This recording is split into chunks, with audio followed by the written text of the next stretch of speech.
Season संपण्याआधी आहोंच्या ऑफिसच्या डब्यासाठी मस्त अशी चमचमीत भाजी एकदा नक्की करून बघा। तुम्ही आहोंच्या टिफिनलासुद्धा बनवू शकता आणि मुलांच्या टिफिनलासुद्धा ही भाजी इतकी चमचमीत भाजी देऊ शकता।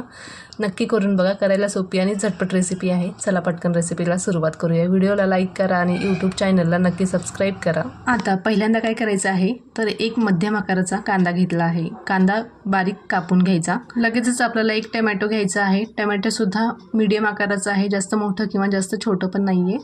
तर टोमॅटो पहिला स्वच्छ धुवून घेतला, त्याच्यातलं बी सगळं मी काढून घेतलेलं आहे आणि टोमॅटो थोड्या मोठ्या आकारामध्ये कापून घ्यायचा आहे। जास्त बारीक नका कापू, थोडंसं मोठ्या साईजमध्ये कापून घ्यायचं टोमॅटो छान कापून झालेला आहे। तर आपल्याला लगेचच इथं मी स्वच्छ धुवून कोथिंबीर घेतली आहे। कोथिंबीरसुद्धा देठासहित घ्यायची, देठासहित कोथिंबीर कापून घ्यायची। आता इथं 10 ते 12 कढीपत्त्याचे पानं घेतले आहेत। कढीपत्तासुद्धा आपल्याला लागणार आहे या भाजीसाठी। कढीपत्त्याचा फ्लेवर खूप मस्त लागतो या भाजीत, नक्की वापरा। एक हिरवी मिरची घेतली आहे, ती मिरचीसुद्धा आपल्याला बारीक अशी कापून घ्यायची आहे। सगळं टोमॅटो कांदा कापून झालेला आहे, तर ही साईडला ठेवून देऊयात। इथं 250 ग्रॅम फ्लावर घेतला आहे, फ्लावर किंवा फुलगोबी तुम्ही म्हणू शकता। तर फुलगोबीचे जास्त बारीक तुकडे करायचे नाहीत, थोडेशा मोठ्या साईजमध्ये ठेवायचे आहेत, कारण आपण ही रेसिपी कुकरमध्ये बनवणार आहोत। जर जास्त बारीक तुकडे केले ना गोबीचे तर खूप जास्त गाळ होऊ शकतो या गोबीचा, म्हणून थोडीशी जाडसरच आपल्याला गोबीचे तुकडे ठेवायचे आहेत। तर मी बघू शकता व्हिडिओमध्ये तुम्हाला दिसतच आहे। तर आता हे सगळं कापून झालेली आहे गोबी, तर एका भांड्यामध्ये काढून घेऊयात। आणि हो, फुलगोबीचा जे खालचा भाग असतो ना कडक देठाचा, ते मी घेतला नाही आणि ते घ्यायचा पण नाही, नाहीतर फुलगोबीचा ना भाजीचा खूपच वास येतो, तर ते घ्यायचं नाही। तर आता याच्यामध्ये साधं नॉर्मल पाणी आपल्याला 1 ते 2 ग्लास पाणी टाकायचं आहे आणि थोडंसं मीठ टाकायचं आहे आणि व्यवस्थित मिक्स करून घ्यायचं। सोबतच अर्धी वाटी मटार किंवा वाटाणा घेतला आहे। तर याच वाटीने 1 वाटी फुलगोबी घेतली आहे आणि याच वाटीने अर्धी वाटी मटार किंवा वाटाणा घेतला आहे। बऱ्याचदा फुलगोबी किंवा पानगोबीमध्ये ना छोटे छोटे किडे किंवा छोट्या आळ्या अशा लपलेल्या असतात।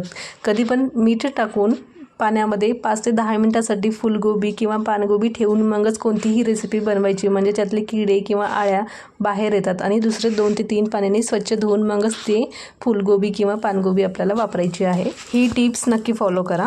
तर कुकरमध्ये 2 ते 3 चमचे तेल छान कडकडीत गरम केलं आहे। त्याच्यामध्येच 2 ते 3 सुक्या लाल मिरच्या, छोटा 1 चमचा जिरं, कढीपत्ता, कांदा, हिरवी मिरची हे टाकून छान आपल्याला परतून घ्यायचं आहे। आता जे पोहे खातो ना त्या चमच्याने अर्धा चमचा कांदा लसूण मसाला, अर्धा चमचा लाल तिखट आणि अर्धा चमचा जिरे आणि धने पावडर आणि जी छोटा चमचा असतो ना मसाल्याचा त्या चमच्याने अर्धा चमचा गरम मसाला टाकला आहे। पुन्हा व्यवस्थित छान परतून घ्यायचं आहे। परतून झाल्यावर याच्यामध्येच बारीक कापलेला टोमॅटो आणि अद्रक लसूणची पेस्ट टाकायची आहे। पुन्हा व्यवस्थित आपल्याला हे सगळं 15 ते 20 सेकंदासाठी परतून घ्यायचं आहे। परतून झाल्यावर याच्यामध्येच आपल्याला कोथिंबीर टाकायचं आहे। कोथिंबीर छान बारीक कापून घेतला होता, ते कोथिंबीर टाकून पुन्हा थोडंसं मिक्स करून घ्यायचं आहे।